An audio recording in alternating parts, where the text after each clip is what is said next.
हाय friends, welcome back. तो friends, अभी की न्यूज है, पुतिन से बचा लो Modi ji, Russian Ukraine conflict, Ukraine under attack, PM Modi. मुझे लग रहा है कि यूक्रेन से वो बोल रहे होंगे कि भाई आप बचा लो, या इस टाइप से कुछ उनको समझाओ, या कुछ पीस टॉक टाइप करो। तो कई बार सुन के बड़ा बुरा भी लगता है कि इस टाइप से इस वॉर, ऐसी सिचुएशन की कोई कंट्री को हेल्प मांगनी पड़ रही है कि हमको अटैक किया है, तो किसी तरह से इसको, क्योंकि इंडिपेंडेंस होने चाहिए उन्हें। ये नहीं है कि हम किसी के अंडर हो जाएं, क्योंकि एक बार अंडर हो जाओ तो उसके बाद तो पता ही है कितनी प्रॉब्लम्स आती है। तो चलो वीडियो शुरू करते हैं। वीडियो शुरू करने से पहले अगर आप चैनल पर नए हो और आपने अभी तक सब्सक्राइब नहीं किया है तो जल्दी से पहले सब्सक्राइब के बटन और बेल आइकन को क्लिक कर लो, ताकि आपको हमारे सारे न्यू वीडियोस के नोटिफिकेशन मिल जाए जैसे हम अपलोड करें। अगर आपको वीडियो पसंद आता है प्लीज लाइक एंड शेयर। चलिए शुरू करते हैं। यूक्रेन के राष्ट्रपति जेलेंस्की को अपनी मौत का डर सता रहा है। यूक्रेन को अपने वजूद का खतरा मंडराता हुआ लग रहा है, लेकिन अमेरिका और नेटो देश भी यूक्रेन को तबाही से बचा नहीं पा रहे हैं। ऐसे में यूक्रेन को भारत की याद आई है। यूक्रेन ने प्रधानमंत्री मोदी से अपील की है कि वो रूस के राष्ट्रपति पुतिन से बात कर युद्ध रोकने के लिए कहें। यूक्रेन की गुहार, पुतिन से बचा लो मोदी जी।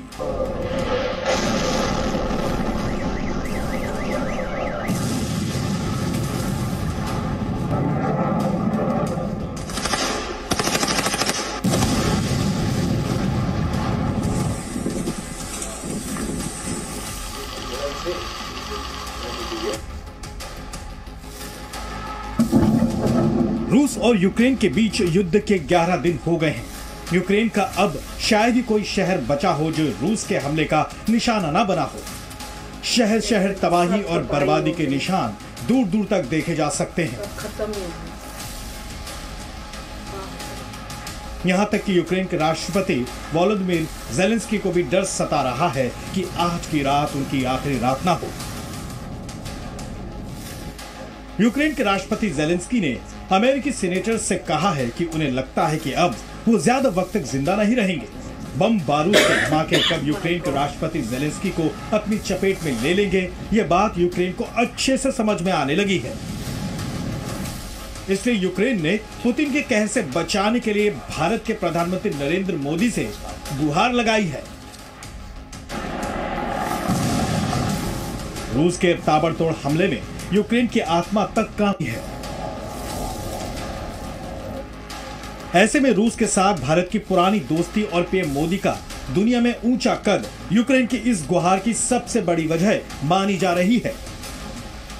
यूक्रेन के विदेश मंत्री दिमित्रो कुलेबा ने युद्ध रोकने के लिए भारत से अनुरोध किया है कि वो रूस के राष्ट्रपति व्लादिमीर पुतिन से जल्द बात करे, ताकि यूक्रेन की जान बच सके, यानी युद्ध समाप्त हो जाए। All countries who enjoy special relations with India, they can appeal to President Putin, Prime Minister Modi. We call on him to continue reaching out to President Putin and explaining to him that this war is against the interests of all. The only person on the entire planet who is interested in this war is President Putin himself. Zee News के सहयोगी channel व्योन से बातचीत करते हुए Kuleba ने तुरंत रूस को गोलीबारी रोकने की अपील की है। कुलेबा ने यूक्रेन और भारत के संबंधों की भी दुहाई दी।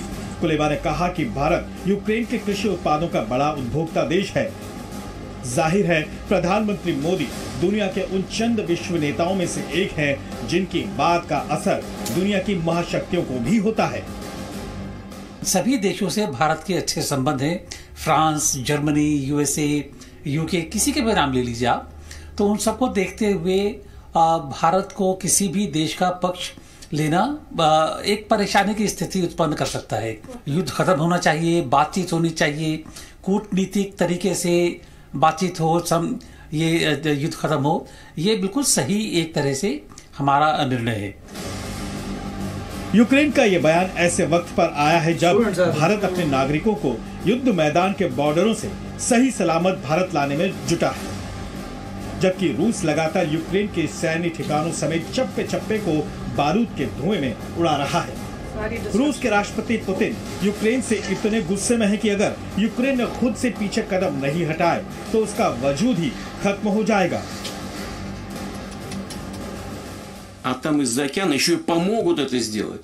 а потом скажут, что мы ядерного статуса не признаем, это сделали сами, поставят эти комплексы под контроль, и с этой секунды, вот с этой самой секунды, судьба России будет совсем иной.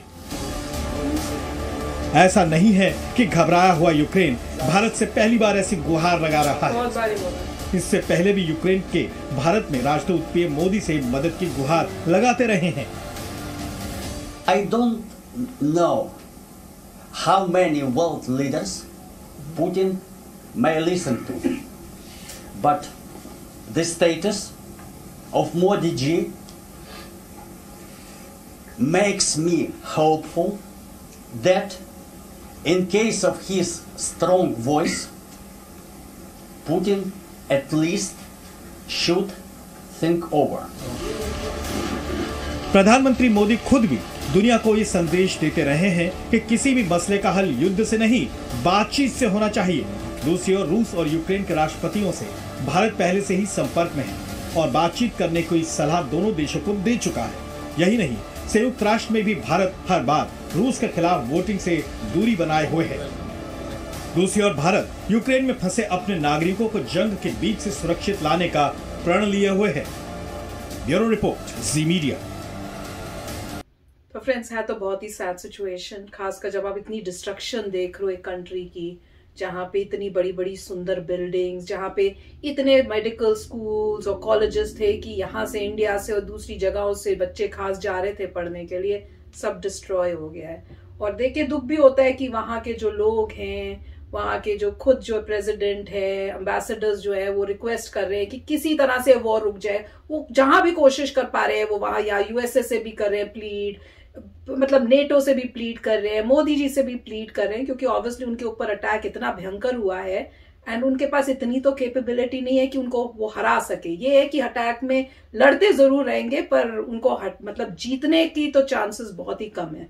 तो वही है कि वो यही कह रहे हैं कि किसी तरह से आप इसको रोको, क्योंकि इवेंचुअली अगर हार पूरी हो गई तो पता नहीं क्या होगा। और जैसे कह रहे हैं कि जो प्रेसिडेंट है उनको डर है कि भैया मैं पता नहीं कब कल रहूं ना रहूं, तो उसकी भी तो न्यूज मैंने पता नहीं हस्बैंड ने देखी कि नहीं, कि खास जो है पुतिन ने कोई स्पेशल जो फोर्सेस या लोग भेजे हैं जिनका बस ये मिशन है कि they need to find out कि कहां पे है जेलेंस्की और उनको मारना है। मिशन उनका ये है टू किल हिम। और खाली उन्हीं को नहीं, और भी जो जो ऑफिशियल्स, हाई ऑफिशियल्स हैं, उन सबको उनका बस ये मिशन है कि उनको ढूंढ के उनको किल करना है। तो वो खास और कह रहे हैं वो रशिया जो है वहां से, रशिया से यहाँ जो यूक्रेन में आ चुके हैं। पर मतलब देखो कितनी सैड सिचुएशन। अब रशिया को लग रहा है हम ठीक है, यूक्रेन को लगता है हम ठीक है, जो रशिया की साइड है वो कहेंगे हाँ रशिया ठीक है, जो इस साइड है वो कहेंगे नहीं ये गलत है, वो ठीक है। तो इवेंचुअली जो भी हो रहा है डिस्ट्रक्शन तो हो ही रही है। बहुत ही दुख।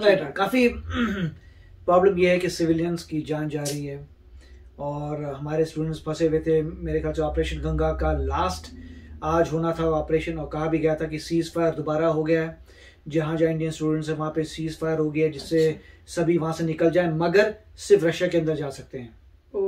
तो एक और कंडीशन थी कि ऐसा नहीं है कहीं भी जा सकते हैं। मेरे ख्याल से रशिया और बेलारूस ही सिर्फ जा सकते हैं अगर आपको वैकेट करना है, तो वो उन्होंने ओपन कर दिया है। मोस्ट लाइकली इंडिया के लिए किया कि इंडियंस और स्टूडेंट जो है चलिए रशिया चले जाए, वहां से चले जाएंगे, तो वो हुआ है। मगर यहाँ पे क्लियर सी बात है, थोड़ा मतलब पूरा वर्ल्ड भी यही देख रहा है कि अगर किसी भी दो कंट्रीज में कुछ ऐसी मतलब कोई बातचीत हो जाए कि एग्री नहीं करते, तो एक कंट्री अटैक कर देती है। ये एक गड़बड़ बात है कि आप अटैक कर रहे हैं मिलिटरीली, क्योंकि जो स्ट्रांग है वो कर रहा है। हाँ, बस यही चीज है कि।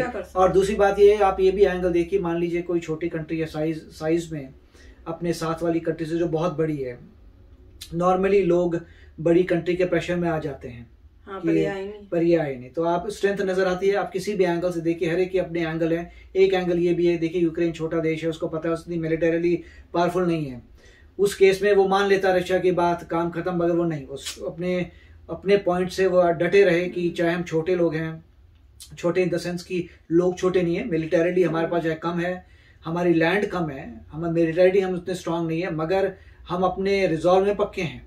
इसका मतलब ये नहीं है कि हम साइड ले रहे हैं किसी कंट्री की, ये नेचर बता रहे हैं ह्यूमन बीइंग का, कि ह्यूमन बीइंग ये भी बोल सकता था कि आप दब जाइए, मगर ये वो लोग हैं जो नहीं दबे हैं। चाहे कोई भी रीजन हो, कोई भी, हर एक बंदा अपने पर्सपेक्टिव से व्यू पॉइंट देख रहा है। मगर एंड ऑफ द डे दुख हो रहा है सिविलियंस का, कि सिविलियंस बढ़ रहे हैं, अच्छी भली सिटी डिस्ट्रॉय हो गई, इंडियन स्टूडेंट जिनकी डिग्री सब खत्म नहीं होंगी मगर डिले हो गई होंगी, वापस आएंगे, उनको वेट करना पड़ेगा जब वॉर खत्म होती है, उनके इंस्टीट्यूशंस दोबारा रीबिल्ड होते हैं, पता नहीं कितने साल लग जाएंगे। जैसे क्या कभी होगा तो सारी टूट गई है। आपने अगर मतलब बिल्डिंग ही उड़ा दी है तो अब कब बिल्डिंग रीबिल्ड होगी, कब कुछ होगा, तो मोस्ट लाइकली उनको पैसा वापस नहीं मिलेगा, जो भी होगा। तो आप इन्वेस्टमेंट जो है बच्चों की खराब हो गई, समय खराब हो गया जो गए थे, अब उनको वापस जो है कहीं ना कहीं डिग्री जो है वहीं पर ही करनी पड़ेगी, ट्रांसफर करना पड़ेगा डिफरेंट कॉलेजेस में। तो काफी डिस्ट्रप्शन हुआ है। काफी अच्छा वीडियो था। यस फ्रेंड्स, जस्ट होप करते हैं कि वैसे बातचीत से जो है सॉल्व हो जाए। मोदी जी के ऊपर बहुत प्रेशर, मैं तो ये कहूंगी। तो चलो चलते हैं, मिलेंगे नेक्स्ट वीडियो में बहुत ही जल्द। Till then please take care and bye bye. तो अगर आप मेरे इस चैनल पे नए हो तो जल्दी से सब्सक्राइब के बटन को हिट करो और बेल आइकन को क्लिक करो, ताकि आपको मेरा जब नया वीडियो मैं लगाऊं आपको उसके बारे में जल्दी से पता चल जाए।